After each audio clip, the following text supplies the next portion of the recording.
हम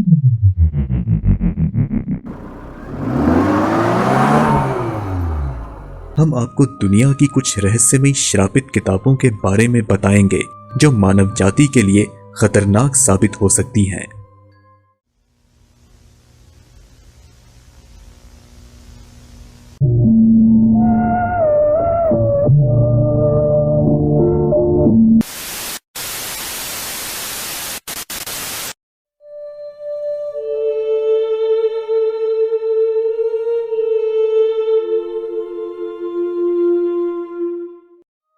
इस किताब को 16वीं सदी में पाया गया था। इसे मौत की किताब और अल्दारिया के नाम से भी जाना जाता है। मार्च 1552 में महारानी एलिजाबेथ I के राज में जॉन डी नाम का एक मशहूर मैथमेटिशियन हुआ करता था, जो कि मैथमेटिशियन होने के साथ साथ आत्माओं और बुरी शक्तियों पर भी विश्वास करता था। इस किताब को समझने में उन्होंने अपनी सारी उम्र लगा दी, लेकिन इसके बावजूद वह इस किताब के कुछ ही हिस्सों को डिकोड कर पाए। इस किताब में कुल 40,000 अक्षरों का इस्तेमाल किया गया है, जिन्हें काफी अजीबोगरीब तरीके से एक कोड के रूप में लिखा गया है। इस किताब के रहस्य को समझने के लिए जॉन डी ने यह दावा किया कि उनकी मुलाकात यूरल नामक एंजल से हुई, जिसे संपर्क करने पर यह पता चला कि यह किताब बाबा आजम यानी एडम और ईव के जमाने की है। लेकिन इस बात में कितना सच है ये कोई नहीं जानता। उस एंजल ने जॉन डी को आगे बताया कि पूरे विस्तार से इस किताब के बारे में उन्हें मिकाइल नाम का एंजल ही बता सकता है। जॉन डी जैसे जैसे इस किताब को डिकोड करते गए, उन्हें मालूम हुआ कि यह दरअसल एक शैतानी किताब है, जिसमें कई सारे जादुई मंत्र और तांत्रिक क्रियाओं की जानकारी दी गई है। खासकर इस किताब के आखिरी 36 पन्ने काफी रहस्यमयी और डरावने हैं, जहां एक टेबल में बहुत से रहस्यमयी शब्द भरे पड़े हैं। जॉन डी की मौत के बाद यह किताब रहस्यमयी ढंग से गायब हो गई और फिर साल 1994 में इसे दोबारा खोजा गया। आज के समय में इस किताब की 2 कॉपीज ही मौजूद हैं, जिनमें से एक ब्रिटिश लाइब्रेरी और दूसरी ऑक्सफोर्ड की लाइब्रेरी में रखी है। लेकिन दोस्तों, इस किताब में लिखे गए जादुई मंत्रों को आज तक जॉन डी के अलावा कोई भी डिकोड नहीं कर पाया है। लेकिन इतना तो तय है कि इस किताब का जरूर शैतानी ताकतों से लेना देना है। यह किताब यूरोप में 15वीं सदी में लिखी गई थी। इस किताब में बहुत से रहस्यमयी पेड़ पौधों और जड़ी बूटियों का वर्णन किया गया है, जिनका वास्तव में हमारी पृथ्वी पर कोई अस्तित्व नहीं है। साथ ही साथ इस किताब में नग्न अवस्था में बहुत सी महिलाओं को दर्शाया गया है, जो गर्भवती हैं और ट्यूब और कैप्सूल से जुड़ी हुई हैं। इन तस्वीरों को देखकर ऐसा लगता है कि जैसे इसमें किसी वस्तु को पैदा करने की प्रक्रिया बताई गई हो। आपको इन्हें देखकर क्या लगता है, हमें कमेंट सेक्शन में जरूर बताएं। इसके साथ ही इसमें हमारे ब्रह्मांड से जुड़ी कई चित्रें भी मौजूद हैं, जिन्हें हबल टेलीस्कोप की मदद से देखा जा सकता है। ऐसा माना जाता है कि इस किताब में जो पेड़ पौधे दिखाए गए हैं वे किसी दूसरे ग्रह के हैं। इस किताब को एक बेहद रहस्यमयी भाषा में लिखा गया है, जिसे आज तक दुनिया का कोई भी एक्सपर्ट सही से डिकोड नहीं कर सका है। शोधकर्ताओं के मुताबिक इस किताब में इस्तेमाल होने वाली भाषा का किसी भी दौर में अस्तित्व नहीं रहा। इस तस्वीर में दिखाए गए कुछ ही अक्षरों को डिकोड किया जा सका है। यह किताब किसने लिखी और इसे लिखने का क्या मकसद रहा होगा, ये आज तक एक रहस्य है। आज के समय में यह किताब अमेरिका की येल यूनिवर्सिटी की लाइब्रेरी में मौजूद है। आपको क्या लगता है, इस किताब को सदियों पहले किसी इंसान ने लिखा था या फिर किसी एलियन ने, जो हमें इसके जरिए कोई संदेश देना चाहता हो? इस किताब को 11वीं सदी में अरबी भाषा में लिखा गया था, जिसे गायतुल हकीम के नाम से जाना जाता है। बाद में इस किताब का लैटिन भाषा में अनुवाद किया गया, जहां इसका नाम द पिकेट्रिक्स रखा गया। 400 पन्नों की इस किताब में बहुत से जादुई मंत्र, तांत्रिक क्रियाएं और उन्हें करने के लिए जरूरी सामान के बारे में विस्तार से वर्णन किया गया है। माना जाता है कि इस किताब को पढ़ने वाला इंसान अपने शरीर के साथ साथ दिमागी शक्तियों को भी प्राप्त कर सकता है। इस किताब में एक ऐसी क्रिया का वर्णन किया गया है जिसमें भूत प्रेत और पिशाच से लड़ने के लिए एक जादुई शीशा बनाया जा सकता है, जिसे बनाने के लिए खून की कुछ बूंदें, सीमेन, लार, आंसू और मल मूत्र की जरूरत होती है। माना जाता है कि उस समय के मुसलमानों ने रसायन विज्ञान में बहुत से ऐसे शोध किए जिनका जवाब आज के आधुनिक विज्ञान के पास नहीं है। कहा तो ये भी जाता है कि इस किताब को पढ़ने वाला इंसान कोई भी रूप धारण कर सकता है। जैसे कि अगर कोई शख्स किसी जानवर का रूप लेना चाहता है तो उसे अपने सीमन के कुछ कतरे एक खाली अंडे के छिलके में डालकर वह जानवर जिसका वो रूप धारण करना चाहता हो उसके सीमन के चंद कतरे भी डाल दे। इसके बाद इस अंडे को 3 दिन के लिए दफनाकर एक खास मंत्र का जाप किया जाए, जिसके बाद वह इंसान उस जानवर में तब्दील हो सकता है। दोस्तों, आपको क्या लगता है, क्या वाकई में ऐसा कर पाना संभव है? हमें कमेंट में अपनी राय जरूर दें। कहा जाता है कि 13वीं सदी में ज़ेक रिपब्लिक के इलाके में एक पादरी ने अपने पंथ के कुछ महत्वपूर्ण नियमों का उल्लंघन किया था, जिसके बदले उसको सजाए मौत के रूप में दीवार में चुनवाया जाने लगा। लेकिन इससे पहले कि उसे दीवार में चुनवाया जाता, उसने उस समय के बादशाह के सामने एक प्रस्ताव रखा कि अगर वह उसकी जान बख्श दे तो बदले में वह उसे एक ऐसी किताब लिखकर देगा जिसमें पूरी दुनिया का ज्ञान और छुपे हुए रहस्य मौजूद हैं। इसके बाद उस बादशाह ने उस पादरी को वो किताब लिखने के लिए केवल 1 रात का समय दिया और उस किताब को लिखने के लिए सभी सामान उपलब्ध करवाया। लेकिन दोस्तों, एक ऐसी किताब जिसमें दुनिया के ढेर सारे गुप्त रहस्य मौजूद हैं, उसे एक ही रात में लिख पाना बिल्कुल असंभव है। कहा जाता है कि वह पादरी काली विद्या में माहिर था, इसलिए उस रात उसने शैतानी मंत्रों का जाप करके शैतान से संपर्क किया और उससे अपनी आत्मा का सौदा कर लिया, जिसके बदले शैतान यानी लूसीफर ने उसे एक ही रात में इस किताब को लिखने में मदद की।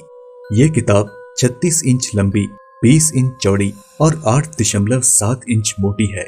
इस किताब में 310 पन्ने हैं और उन्हें 160 गधों की खालों से बनाया गया है। इस किताब का वजन 74 किलो है और इसमें कई तरह की शिल्पकारियां की गई हैं। ये किताब मध्यकालीन युग की सबसे बड़ी हस्तलिपियों में से एक है।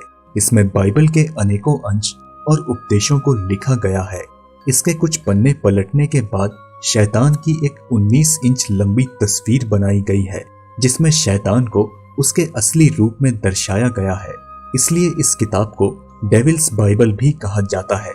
इस तस्वीर के बाद के कुछ पन्नों पर अजीब तरह के कर्म कांडों और तांत्रिक क्रियाओं का जिक्र किया गया है, जिनकी मदद से शैतानी शक्तियों से संपर्क किया जा सकता है और उन्हें हासिल करने की ऐसी विधियों को लिखा गया है जिनका किसी आम इंसान से दूर रहना ही बेहतर है। इस किताब की कॉपीज ढूंढना बेहद मुश्किल है, लेकिन डार्क वेब पर इस किताब की कॉपी को खरीदा और बेचा जाता है। हालांकि इस किताब की ओरिजिनल कॉपी को फिलहाल ज़ेक रिपब्लिक की नेशनल लाइब्रेरी में रखा गया है, जहां इस पर आज भी शोध किए जाते हैं। नेशनल ज्योग्राफिक चैनल ने इस किताब पर एक डॉक्यूमेंट्री भी बनाई है, जहां इसके बारे में विस्तार से बताया गया है। दोस्तों, शुरुआत में इस किताब में कुल 320 पेज हुआ करते थे, लेकिन बाद में किसी ने इसके आखिरी 10 पन्नों को निकाल दिया। उन्हें किसने और क्यों निकाला, ये आज तक एक रहस्य है। और उससे भी बड़ा रहस्य ये है कि आखिर उन 10 पन्नों पर ऐसी कौन सी जानकारी मौजूद थी जिसे दुनिया के सामने आने से रोका गया। दोस्तों, आपको क्या लगता है, उन पन्नों में ऐसा क्या राज छिपा हो सकता है? हमें कमेंट में जरूर बताएं।